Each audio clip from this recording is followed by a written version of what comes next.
32 starters in today's Detroit News Grand Prix on the backstretch now in one of 2 parade laps. Prior to the start of this event, now Michigan International Speedway is a 2-mile high-bank tri-oval. The backstretch is 2,242 feet in length. The turns, 1 and 2 and 3 and 4, are banked at 18 degrees. The front stretch is banked at 12 degrees, and the backstretch at 5 degrees. Now we'll take a look at the starting lineup for today's race. In row number 1 on the pole, Dick Trickle, car number 98. He's from Wisconsin Rapids, Wisconsin. Outside of row number 1, car 2, Mark Martin from Batesville, Arkansas. In the second row, car number 78, Ed Cooper, and number 88, Mike Eddy. In the third row, Butch Miller in car number 52 and Alan Kowicki in 28. The fourth row, Dennis Vogel, car number 51, and Harold Fair in 81. In the fifth row will be Bob Strait in car number 80 and John Ziegler in number 98. Then in the sixth row, Dave Simcoe and Jack Gritter. In the seventh row, Terry Seneker and Bobby Dotter. In row number 8, Ken Stauffer and Gene Harsh. In the ninth row, Bill Stevenson and Dave Jackson. Row 10, Larry Conroy and Ed Evans. In the 11th row, Kurt Cheshire and Tom Jones. In the 12th row, Jerry Churchill and Gary Ballou.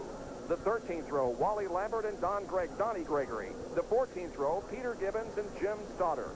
In the 15th row, Russ Erlin and Ken Lund. And in the 16th row will be Tom Harrington and number 4, Ken Harrison. Those are your starters for today's Detroit News Grand Prix. We have radio contact with Mark Martin outside row 1. Certainly nobody represents ASA more than the name Mark Martin. Mark, this is Larry Newber up on ESPN. The cars here at Michigan International, despite all the laps that you put in an ASA car, they respond differently here, don't they? Yes, this is a little bit different for us here on the ASA circuit because we're not really used to racing on the 2-mile speedways. But, all the drivers really adjust to the cars real well and get their cars going good. I think you're getting ready to see one of the best races you've ever seen at Michigan International right now. Mark, best of luck to you, and good luck starting from the outside of the very front row. Good luck, Mark. Thank you. We hope we can put this Miller American Ford up front. An excellent field of race cars and drivers gathered here for this race today, and it's going to be interesting to see what happens when the green flag drops.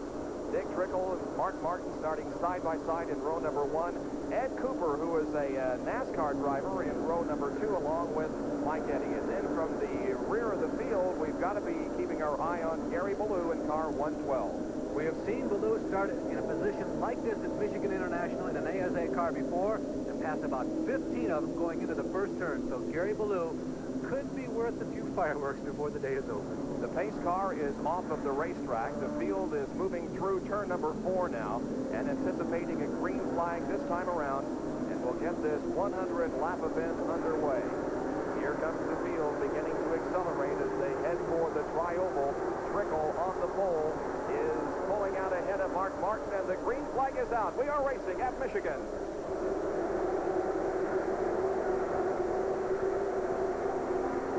Dick Trickle let him down to get the green flag and pulled about a car length ahead of Mark Martin, and now begins to pull a little bit closer ahead in turn number 2 as they hit the backstretch for the first time. They come off of 18-degree banking onto 5-degree banking as they go down the backstretch. That's Mike Eddy, who has moved now into second position, bringing Alan Kowicki with him. They put Mark Martin back to 4th already. Now, let me stress, this is a big racetrack. It's wide. There's a lot of room to maneuver. It may not look like they're going fast, but they are going faster than the Grand National car. And we have a spin in turn number 4. A car spinning and looping, sliding into pit lane. That is the number 55 of Bill Stevenson from Richmond Hill, Ontario. And the car is Kurt Cheshire, car number 56. That's right there, yeah. Kurt is a younger fella who shows a great deal of promise, as a matter of fact, in this type of racing. And he came into this weekend with a great deal of optimism. He's looking forward to having the chance to run at MIS. Well, the yellow does not come out because he slid into the pit lane well off of the racetrack, and so we are still racing. Dick Trickle dropped off the pace considerably now, falling back to 3rd, now being passed for 3rd by Mark Martin. Mike Eddy in car number 88 is the leader. Alan Kowicki is running in 2nd position, and Trickle and Mark Martin battle for 3rd. Okay, question, draft? Yeah, not quite as much as the big 3,700-pound Grand National cars, but what happens in these cars, these Camaros and Firebirds and the Ford Thunderbirds that run, and of course that is a Ford product following a General Motor product right now, is you have to get a little closer under normal circumstances to draft these cars than you do Grand National cars. There goes Kawicki to the inside of Mike Eddy, using what draft there is. It's not quite as abrupt as it is also in the bigger race cars. You're kind of oozing behind the guy right in front of you. And that time, Alan Kawicki used the ooze just right. Alan Kawicki and the Hardee's Ford with the lead at this moment. However, Mike Eddy pulls alongside to the inside of the racetrack. They come down to complete lap number 3, and they're almost side by side. Eddy with perhaps just a slight advantage, but crossing the line right beside of Alan Kawicki. A tremendous performance in the first 3 laps by Gary Ballou, who started 24th and has already moved to 8th spot. Mike Eddy down at the bottom of the racetrack. That's the Ed Howe car. Of course, it is a legendary name in late model stock car racing in the Midwest, the upper Midwest. Alan Kawicki holding on, and Mike Eddy and Kawicki go side by side like they are pasted together going into 3. Eddie, a little bit of an advantage down there in the bottom of the racetrack, but the groove in the high side should help propel Allen around as they come out of the corner, but both cars getting a perfect fight all the way around corners 3 and 4. Let's see how they cross the line this time. They were side by side last time, and even closer this time. It's virtually a dead heat as they cross the line, completing lap number 4. Mike Eddy in the green car to the inside of the racetrack, and Alan Kawicki in the Hardee's Ford to the outside. Right behind this group is Mark Martin in car number 2. Then comes Dick Trickle, and following that would be the number 112 of Gary Ballou, who has already moved up to 5th position. You can see the draft taking effect. Eddy and Kawicki just powered by Mark Martin and Dick Trickle. They looked like they were going to run away with this thing, but once they got side by side, that allowed Martin to catch up. There you see him going around Eddy, and Dick Trickle is also not far behind.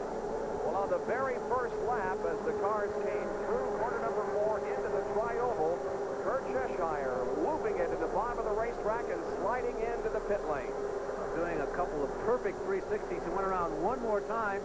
There you see him executing the second spin. The car ends up going in the correct direction. He makes a quick stop in the pits, and he's back out under racing green flag conditions, so well behind the field. Well, there are the top 5 as they go down the backstretch. Here's a race involving the number 12 car of Jack Ritter from Grand Rapids, Michigan. And moving alongside as they go down the backstretch is Kerry Seneker. Yeah, Seneker is a guy who has won an ASA race in his career. He's spent so much of his career in the shadows of his older brother Bob because he's the all-time feature winner in ASA racing. But Terry Seneker has the ability, and he really smoked those tires, I think. Maybe that's more than tires. No, it's hard to say. I would guess it's tire smoke. But he has the ability to do well in an ASA race. He certainly has the ability to win on a fast track. It seems to be the kind of racetrack that he prefers. This is the battle for 11th position now as they go into corner number 2 and down the backstretch now into corner number... Is that Ballou already up in that? I believe it is. Can you imagine that? Gary Ballou, who started probably 3 or 4 seconds behind the leaders because he was at the back of the pack. He's up to 5th already. I don't think he's been climbing yet. Goes Kawicki to the high side of Mike Eddy. Battle for the lead once again. Alan Kawicki high side, Mike Eddy low side, off of turn 4 into the tri-oval. Here they come once again, and side-by-side racing as they cross the stripe to complete lap 7. Eddy and Kawicki, and look at Gary Ballou in that red car, number 112, moving into 3rd spot. Can he move into 2nd here? He's alongside Mark Martin. Let's go down to the pit area quickly in Jackaroo. You know the problems that Gary Ballou had all weekend here in attempting qualifications. He started far in the back of the pack because his motor kept missing. Last night they took the car back to a nearby garage, took it all apart, went through the engine. You know what they discovered? A 39-cent ignition switch had gone bad. They replaced that. They started the car today, and it's running like a dream. It sure is. He is now in 3rd spot. He moved into 3rd, going to the inside of Mark Martin in turn number 3. There is Gary Ballou from Fort Lauderdale, Florida, now 3rd. Behind Alan Kawicki and Mike Eddy. Eddy leads this lap. That's lap number 8. But Ballou now moves to the inside of Kawicki, looking for 2nd spot, and he's got it. Ballou has moved from 25th to 2nd in just 8 laps. Gary Ballou is driving the only carbon fiber Kevlar tub in the field. Look inside this car. It's like looking inside of an Indianapolis car because there's a complete fiberglass or fiberglass appearance. It's actually carbon fiber and Kevlar tub. And it's stronger than most of the cars running, and Gary says he feels very comfortable in it. faster in a track like this. Now he puts some heat on Mike Eddy for the lead. Let's see how things stack up out of corner number 4. Ballou will move to the inside of the leader, Mike Eddy. But he leaves about a car length between himself and Eddy as they cross the stripe for lap number 9. And now Alan Kulwicki, there in third position, moves inside of Gary Ballou and tries to take the position back again.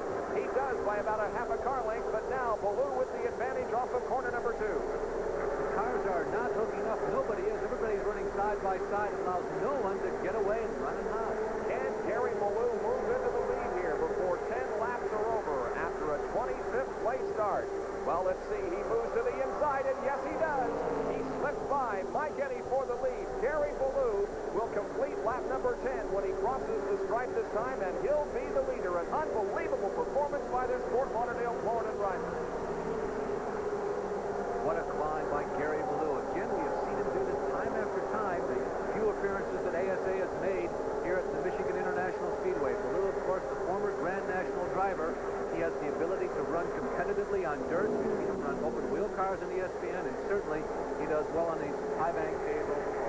So the story in the early going of this 100-lapper here at Michigan International Speedway, Gary Ballou, who is in the lead with Mike Eddy running second. Back with more of the Detroit News Grand Prix after this.